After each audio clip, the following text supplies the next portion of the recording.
Welcome to the SolarCoaster, a renewable energy themed talk show right here in lovely Maui County.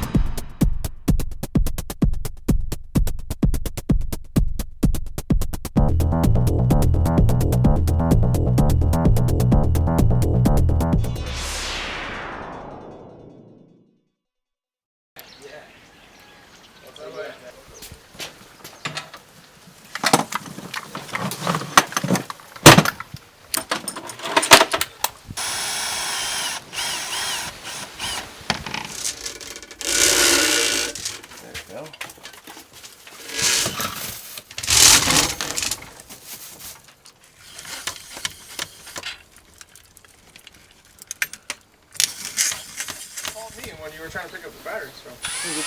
Right there, you see those pads? Oh yeah.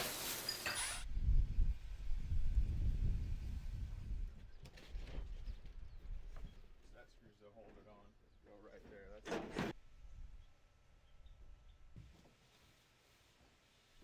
Okay, so we're on the northeast side of the house, and you can see this is where all the system components are installed. I'm taking the power from the southeast facing array, 10 panels, the southwest facing array, 20 panels, and moving it down to connect to the 11.4 kilowatt HD wave SolarEdge inverter.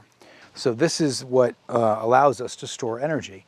10 kilowatt hours of basically lithium energy storage. I actually like the way that it looks here too. You'll notice that we put it far out to the edge. That 11.4 kilowatt inverter can be expanded to 3 of these 10 kilowatt hour battery banks. So I positioned it so we could do 1, 2, 3. I wanted to start out with the minimum, and I wanted to have the capacity to expand as much as possible. Through this gutter here, we connect in the EV charging system, which is SolarEdge as well.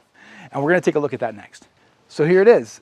Isn't it great looking? This is the SolarEdge Level 2 EV charging system. Once again, continuity of brand and manufacturer really gets me jazzed. This can charge an electric vehicle at 48 amps or 11.5 kilowatts. But the bottom line is that this comes integrated. So the work that was needed to do this was very minimal. You essentially needed to just run the line to wherever you want the EV charger and mount it.